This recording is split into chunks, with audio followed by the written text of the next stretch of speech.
Hello students, last class में हम लोगों ने शुरू किया है पॉलिसी ऑफ प्राइवेटाइजेशन के डिस्कशंस को।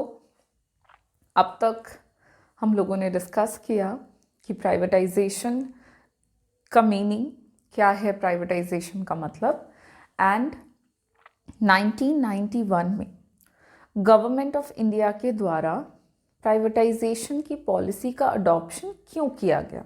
What is the purpose of privatisation, simple सी बात है, जिसमें हम लोगों ने ये देखा कि प्राइवेटाइजेशन एक ऐसी प्रक्रिया है जिसके अंदर गवर्नमेंट कंपनीज जितनी भी थी उसके ओनरशिप को, मैनेजमेंट को एंड कंट्रोल को ट्रांसफ़र कर दिया जा रहा था टू द प्राइवेट सेक्टर।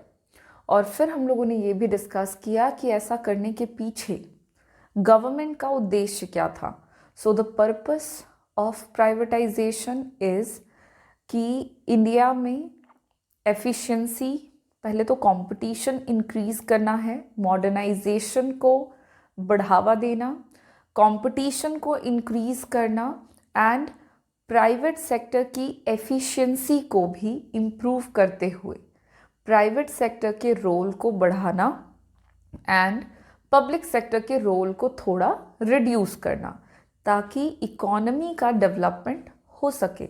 और भी पर्पस थे उसके, जैसे कि फाइनेंशियल डिसिप्लिन को मेंटेन करना, फाइनेंशियल क्राइसिस की जो स्थिति उत्पन्न हो गई थी इंडिया में उसको रिमूव करना या सॉल्व करना, and according to that India में प्राइवेटाइजेशन की प्रक्रिया को अपना लिया गया।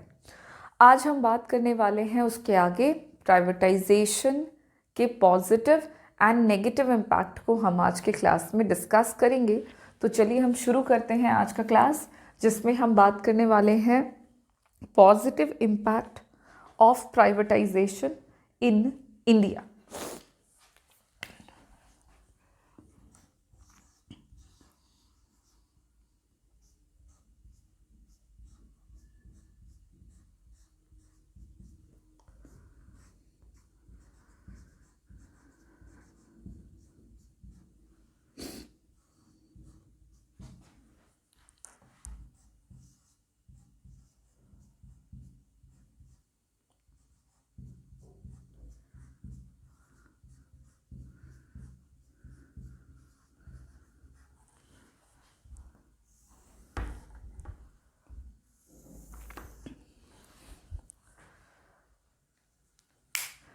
प्राइवेटाइजेशन की पॉलिसी का अडॉप्शन गवर्नमेंट ऑफ इंडिया ने बहुत सारे कारणों से किया था, और जब प्राइवेटाइजेशन की पॉलिसी अडॉप्ट कर ली गई तो उसके आने से इंडियन इकोनॉमी पर काफ़ी अच्छे इम्पैक्ट पड़े।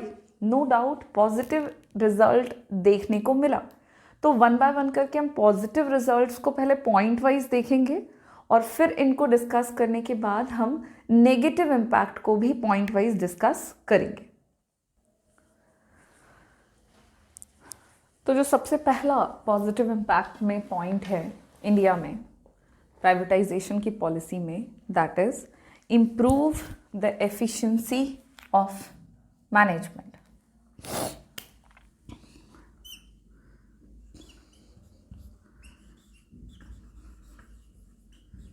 Improve the efficiency of management. ठीक है, फर्स्ट पॉइंट है कि इंडियन इकोनॉमी में प्राइवेटाइजेशन की पॉलिसी से फ़ायदा ये हुआ कि मैनेजमेंट की जो क्षमता थी, इंडस्ट्रीज़ को मैनेज कर पाने की जो क्षमता थी वो भारतीय अर्थव्यवस्था में इम्प्रूव हो गई, specially by the private sector. देखिए, प्राइवेटाइजेशन की पॉलिसी ने काफ़ी हद तक इंडिया में सपोर्ट किया प्राइवेट सेक्टर को। किस तरह का सपोर्ट किया? तो उन्होंने मैनेजेरियल एफिशिएंसी को बढ़ाने में काफ़ी सपोर्ट किया, क्योंकि बिफोर 1991, मतलब before the adoption of privatisation, Indian economy में प्राइवेट सेक्टर के ऊपर कई तरह के प्रतिबंध लगे हुए थे, कई सारे रिस्ट्रिक्शंस थे। According to that private sector को बहुत ही रिस्ट्रिक्टेड मैनर में काम करना पड़ता था। उनके प्राइवेट सेक्टर को बहुत ही अननेसेसरी फॉर्मेलिटीज़ को फॉलो करना पड़ता था। पॉलिटिकल प्रेशर काफ़ी ज़्यादा हुआ करता था और इन सब के कारण उनके जो काम करने की क्षमता है वो काफ़ी हद तक घट गई थी, ठीक है, जिसकी वजह से उनके कैपेसिटी, उनकी एफिशिएंसी, उनका मैनेजरियल स्किल, ये सारी चीज़ें एडवर्सली अफेक्टेड हो रहा था। बट आफ्टर जब प्राइवेटाइजेशन को अडॉप्ट कर लिया गया, उसके बाद प्राइवेट सेक्टर काफ़ी हद तक फ्री हो गए। जो एंटरप्रेन्योर्स थे वो फ्री हो गए अपने डिसीजंस को लेने के लिए, क्विक डिसीजंस लेने के लिए, और वो भी इस तरह के निर्णय जिसमें गवर्नमेंट सेक्टर का कोई भी रोल नहीं था। मतलब बिना सरकारी हस्तक्षेप के, बिना गवर्नमेंट के इंटरफेरेंस के, प्राइवेट सेक्टर के जितने भी एंटरप्रेन्योर्स थे they will become free to take own decisions, to will quick decisions, और इस तरह से जो उनकी कार्य क्षमता थी वो काफ़ी हद तक इम्प्रूव हो गई। So this is the first and very important positive impact of privatisation. So the private sector has improved their efficiency of management, specially in industries जितनी भी थी उनके मैनेजमेंट को वो काफ़ी हद तक एफिशिएंट तरीके से कर पाने लगे. This is the first positive impact of privatisation. Now move on to the second point, that is financial discipline. देखिए क्या है financial discipline.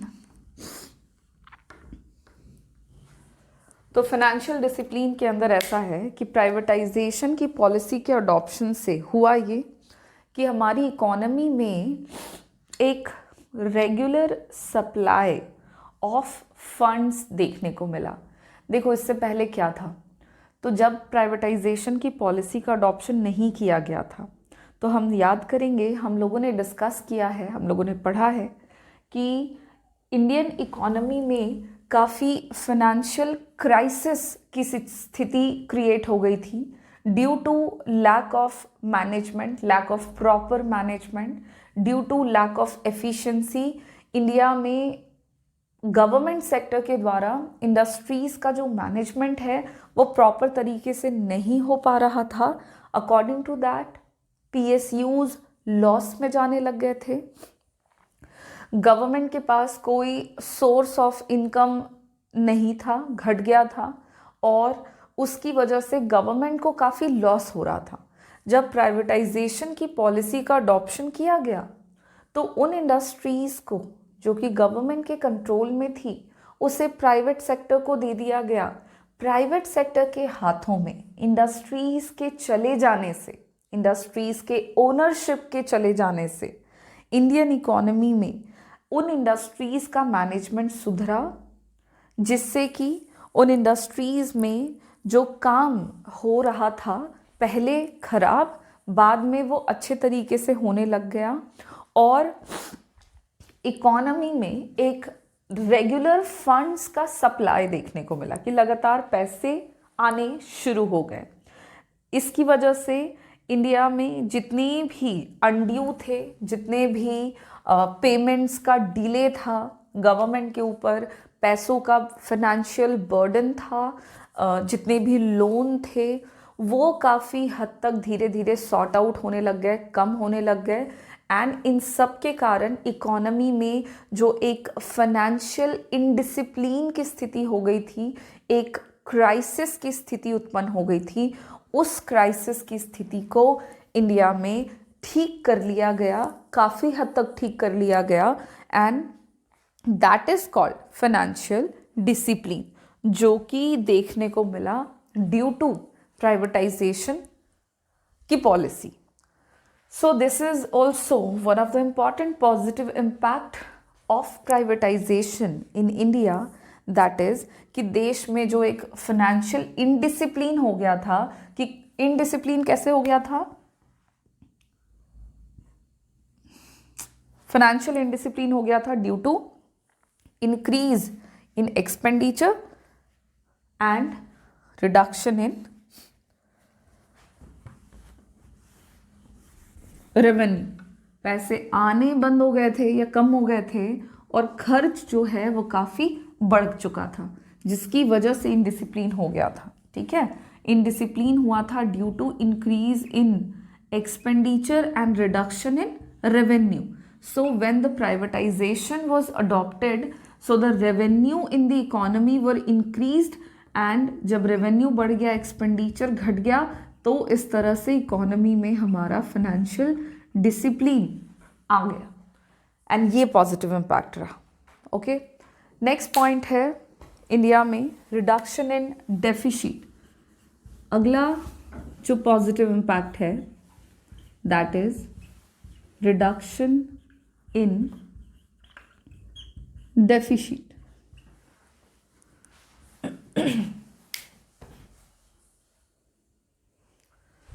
So reduction in deficit, I'm sorry, reduction in deficit is the one of the important and the next positive impact of privatization in India. इसमें हुआ क्या, तो जैसा कि हम लोगों ने देखा बिफोर 1991, जिसको आप कहेंगे बिफोर 1991, यानी कि टिल 1990 तक इंडियन गवर्नमेंट के द्वारा इकोनॉमी में क्या किया जा रहा था, तो गवर्नमेंट ऑफ इंडिया ने अपने नॉन डेवलपमेंटल एक्सपेंडिचर को काफ़ी ज़्यादा बढ़ा दिया था, और ये जो नॉन डेवलपमेंटल एक्सपेंडिचर है गवर्नमेंट का, ये इतना ज़्यादा बढ़ गया था कि उसके रिस्पॉन्ड में गवर्नमेंट का जो रेवेन्यू है वो कम आ रहा था। मतलब गवर्नमेंट के पास पैसे आ रहे थे कम, बट गवर्नमेंट का जो खर्चे हैं, और खर्चों में भी किस तरह के एक्सपेंडिचर, तो जो नॉन डेवलपमेंटल एक्सपेंडिचर हैं, वैसे एक्सपेंडिचर जो डेवलपमेंट ऑफ द इकोनॉमी को डायरेक्टली प्रमोट नहीं करते बल्कि इनडायरेक्टली प्रमोट करते हों, वैसे एक्सपेंडिचर जो हैं गवर्नमेंट ऑफ इंडिया के, वो ज़रूरत से ज़्यादा बढ़ रहे थे। अकॉर्डिंग टू दैट गवर्नमेंट को ये नॉन डेवलपमेंटल एक्सपेंडिचर करना ही था, बिकॉज ये खर्चे हो रहे थे किस तरह पे, तो जैसे कि फ्लड आ गया है, फ्लड विक्टिम पे जो खर्च किया जा रहा है, गवर्नमेंट गरीबों को खाना दे रही है, गरीबों की मदद कर रही है, तो इस तरह के खर्चे हैं that government can not ignore, और उसको वो रोक भी नहीं सकते, घटा भी नहीं सकते। तो नॉन डेवलपमेंटल एक्सपेंडिचर बढ़ता चला गया और गवर्नमेंट का जो रेवेन्यू है वो घटता चला गया। ड्यू टू दिस गवर्नमेंट के पास शॉर्टेज हो गया पैसों का, गवर्नमेंट के पास शॉर्टेज हो गया फाइनेंस का, और पैसों की कमी होने के कारण गवर्नमेंट ने क्या किया कि उन्होंने अपनी इस पैसों की कमी के सिचुएशन को ठीक करने के लिए लोन ले लिया।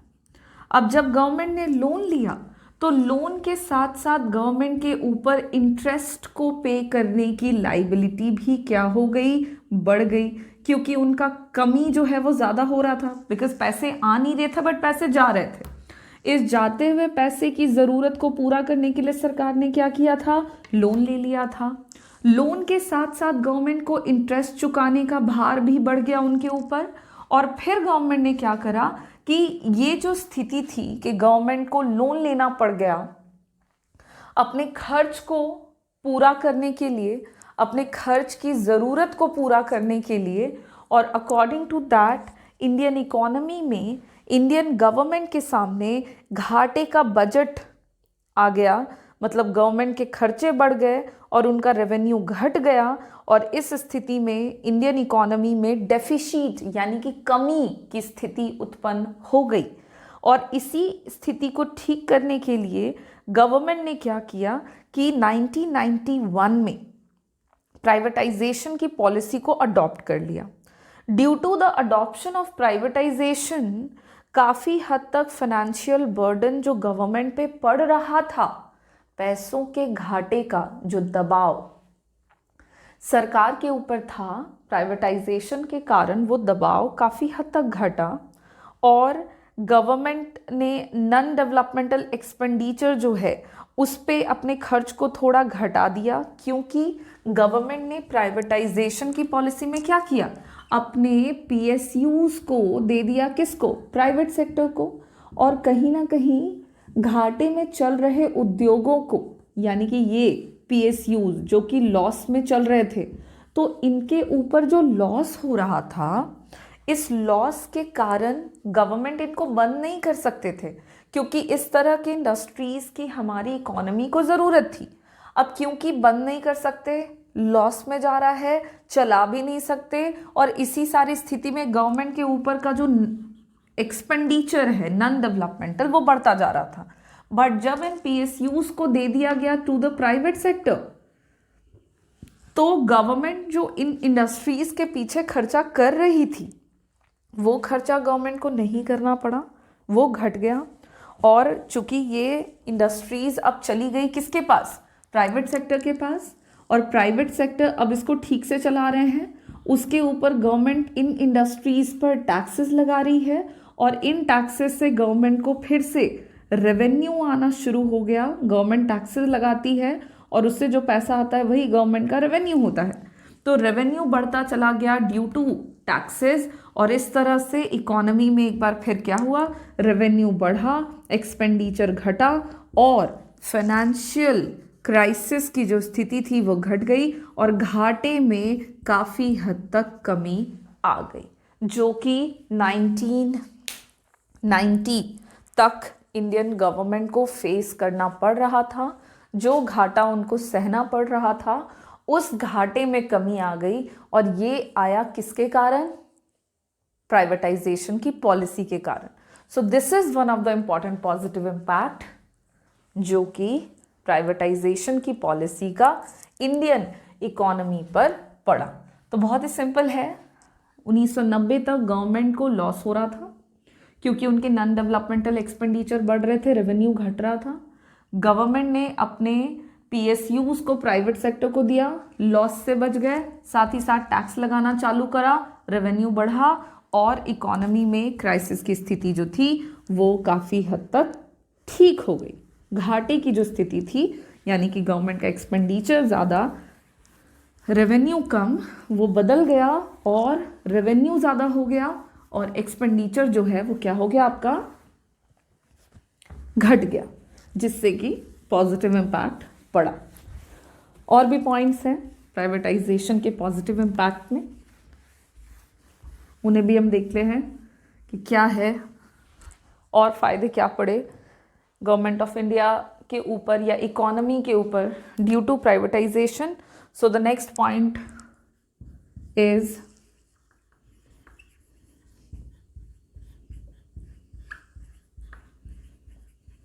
Competitiveness.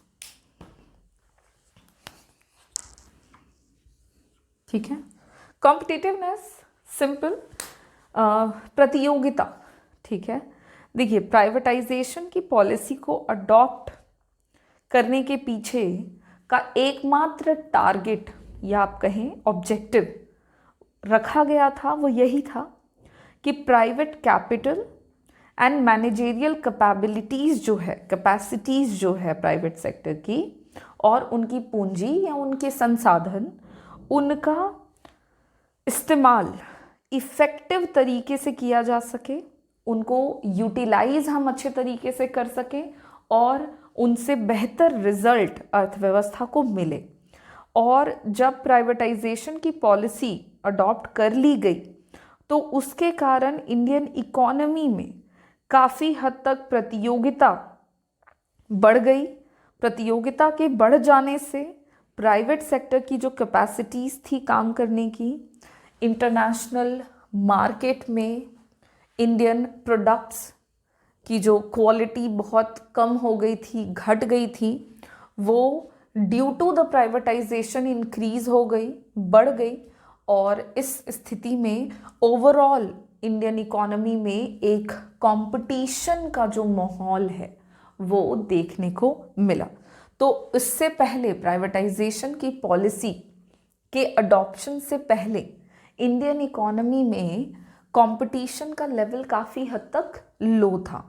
Due to this economy में क्या हुआ कि प्राइवेटाइजेशन की पॉलिसी को इसी उद्देश्य से लाया गया कि इसी प्रतियोगिता को बढ़ाना है, और बढ़ाने के साथ साथ क्या करना है, तो इकोनॉमी में कंपटीशन को इंक्रीज करते हुए अर्थव्यवस्था में गुड्स एंड सर्विसेज की क्वालिटी सुधारनी है।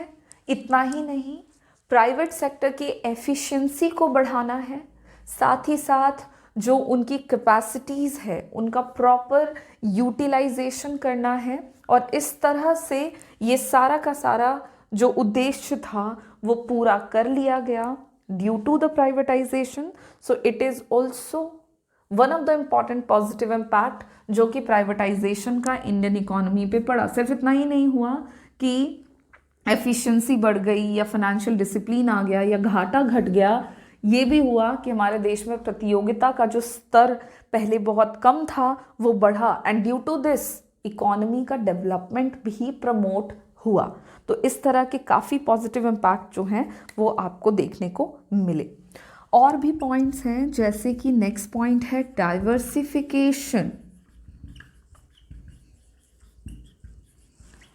Of industries. देखिए, डाइवर्सिफिकेशन का मतलब होता है विविधता ऑफ इंडस्ट्रीज, या फिर आप क्या बोल सकते हैं इसको, production. Diversification of production same thing है। डाइवर्सिफिकेशन मतलब होता है विविधता, अंतर, डिफरेंसेस, आप जो समझें।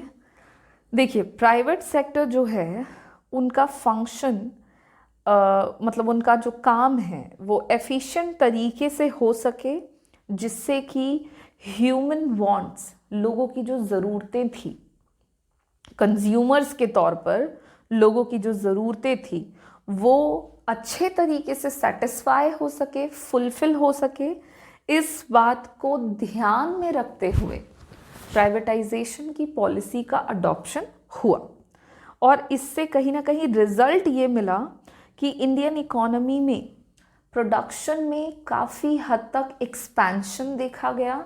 जब पब्लिक सेक्टर अंडरटेकिंग्स को प्राइवेट सेक्टर में सौंपा गया या ट्रांसफ़र किया गया, तो रिज़ल्ट ये मिला कि जितनी भी इंडस्ट्रीज़ इंडिया में पहले थी, आफ्टर द प्राइवेटाइजेशन, एक तो उनमें इजाफा हुआ, इंक्रीमेंट हुआ, जिसको आप एक्सपेंशन बोलेंगे। एक्सपेंशन के साथ साथ उसमें डाइवर्सिफिकेशन भी देखने को मिला। डाइवर्सिफिकेशन कहने का मतलब हुआ कि पहले इंडिया में नंबर ऑफ इंडस्ट्रीज़ लिमिटेड थे, जो कि लिमिटेड अमाउंट में प्रोडक्ट्स को प्रोड्यूस करते थे due to lack of competition. इस तरह की स्थिति थी। बाद में जब उसको प्राइवेटाइज कर दिया गया, गवर्नमेंट की इंडस्ट्रीज़ को प्राइवेट सेक्टर में ट्रांसफ़र कर दिया गया, तो due to that Indian economy में प्रोडक्शन में इंक्रीमेंट तो हुआ ही हुआ, साथ ही साथ इंडस्ट्रीज़ डाइवर्सिफाई हो गए, अलग अलग उद्योगों की स्थापना हुई, उद्योगों की भी स्थापना हुई और उसमें विविधता भी देखने को मिली, अलग अलग भी हुए और ज़्यादा नंबर में इंडस्ट्रीज़ का सेटअप भी हो गया, और प्रोडक्शन का जो स्केल है वो एक्सपैंड कर गया। इन सब से as a consumer Indian citizens को काफ़ी सहूलियत मिल गई। पहले उनके पास चॉइसेस लिमिटेड होते थे अपनी ज़रूरतों को पूरा करने के लिए, बाद में उनके पास चॉइसेस बढ़ गए, and due to rise in choices consumer अपनी ज़रूरतों को बेहतर तरीके से पूरा करने लग गए। तो ये एक फ़ायदा है जो इंडिया में पड़ा, सिर्फ प्रोड्यूसर साइड को या सिर्फ एंटरप्रेन्योर साइड को ही फ़ायदा नहीं पहुंचा, बल्कि डाइवर्सिफिकेशन ऑफ इंडस्ट्रीज़ का एक बड़ा फ़ायदा जो कि कंज्यूमर्स को मिला इंडियन इकोनॉमी में, और कंज्यूमर्स अपने सोवर्जिनिटी को बढ़ा पाए due to this. So this will definitely a good point, a good positive impact of privatization in Indian economy or on the Indian people. एक और point है जिसको हम देखेंगे, and the next positive impact is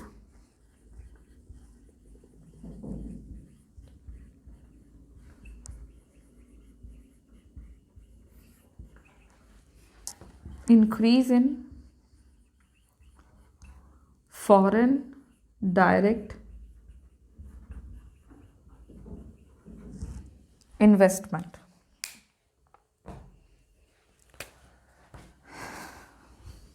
जिसको हम FDI कहते हैं.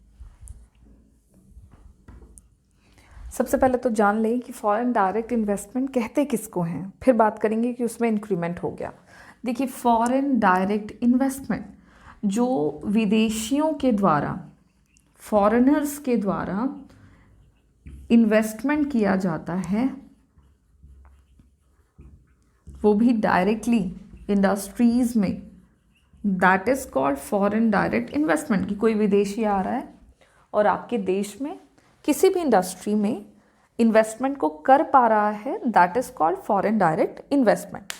एंड फॉरेन डायरेक्ट इन्वेस्टमेंट में इंक्रीमेंट हो गया इंडियन इकोनॉमी में. हुआ क्या कि प्राइवेटाइजेशन की पॉलिसी जब अडॉप्ट करी गई तो उससे इंडिया में एफिशिएंसी बढ़ गई, कंपटीशन बढ़ गया और नंबर ऑफ इंडस्ट्रीज़ का डेवलपमेंट हो गया, एक्सपेंशन बढ़ा. इन सब से इंडियन इकोनॉमी में जो पुरानी इंडस्ट्रीज़ थी उनकी जो लो कैपेसिटी थी, that has completely changed, that has been completely changed. And उन इंडस्ट्रीज़ का जो कैपेसिटी है वो काफ़ी हद तक बढ़ गया. अब due to rise in capacity of industries उनका काम बेहतर हो गया. तो इससे क्या हुआ कि विदेशी, मतलब फॉरेन अदर कंट्रीज़ के जो लोग थे, उन्होंने इंडियन इकोनॉमी में अपना कैपिटल इन्वेस्टमेंट, पूंजी निवेश, उससे काफ़ी हद तक क्या किया, बढ़ाना शुरू कर दिया. क्योंकि उनको लग गया कि अब इंडियन इंडस्ट्रीज़ बेहतर तरीके से काम कर पा रहे हैं और अगर इन इंडस्ट्रीज़ में पैसा इन्वेस्ट किया जाए तो उनको प्रॉफिट होगा. तो फॉरेनर्स जो हैं वो अपने प्रॉफिट को बढ़ाने के लिए इंडिया में कैपिटल इन्वेस्टमेंट को उन्होंने बढ़ाना शुरू कर दिया. और ये कैपिटल इन्वेस्टमेंट बढ़ना चालू हो गया किसमें, तो डोमेस्टिक इंडस्ट्रीज़ में. जो हमारे देश में घरेलू इंडस्ट्रीज़ थे उनमें इंक्रीमेंट हो गया और इन सब से ओवरऑल हमारे कंट्री में जो फॉरेन डायरेक्ट इन्वेस्टमेंट है वो बढ़ गया. So the privatisation provides strong impetus to the inflow of FDI as financial discipline improves in the country due to the capital invested by the private sector. मतलब Indian economy में privatisation, liberalisation, इन सारी policies से हुआ ये कि हमारे country का जो फाइनेंशियल डिसिप्लिन है वो काफ़ी हद तक सुधर गया, जो कि काफ़ी हद तक बिगड़ चुका था. हम लोगों ने इसको डिस्कस भी किया है, फाइनेंशियल क्राइसिस के टर्म को. तो क्योंकि जो फाइनेंशियल डिसिप्लिन है वो देखने को मिला, घाटे में कमी हो गई, तो इन सब से विदेशी इन्वेस्टर्स जो हैं वो इंडियन इकोनॉमी की तरफ अट्रैक्ट होने लग गए. And due to that India में फॉरेन डायरेक्ट इन्वेस्टमेंट इंक्रीज हो गया, और जिससे सिर्फ उद्योगों को ही फ़ायदा पहुंचा ऐसी बात नहीं है, बल्कि ओवरऑल कंट्री पर इस इन्वेस्टमेंट के बढ़ने का काफ़ी अधिक बड़ा फ़ायदा पहुंचा. एंड दैट इज़ दैट कि ओवरऑल कंट्री में जो इन्वेस्टमेंट का लेवल काफ़ी लो हो चुका था वो बढ़ गया.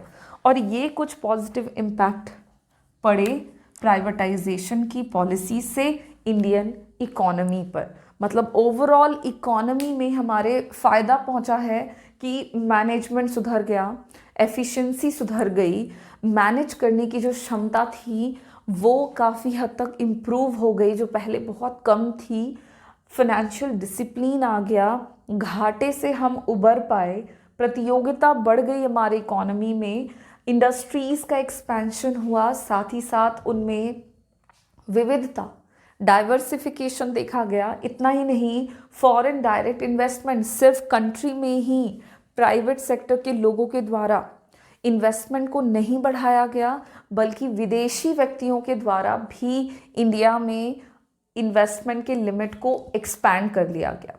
सो ये काफ़ी फ़ायदे पहुँचे प्राइवेटाइजेशन की पॉलिसी से इंडियन इकोनॉमी पर। अब हमें जो बात करनी है दैट इज़ कि नेगेटिव इम्पैक्ट क्या पड़ा, क्योंकि ज़रूरी नहीं है कि कोई भी पॉलिसी आपको सिर्फ और सिर्फ फ़ायदा पहुंचाए, उसके कुछ नुकसान भी हो सकते हैं। तो प्राइवेटाइजेशन की पॉलिसी के अडॉप्शन से इंडियन इकोनॉमी को क्या नुकसान हुआ है, नेगेटिव इम्पैक्ट क्या पड़ा है, अब हमें उसको डिस्कस करना है।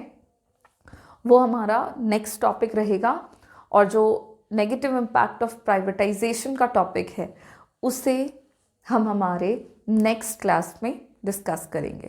Thank you.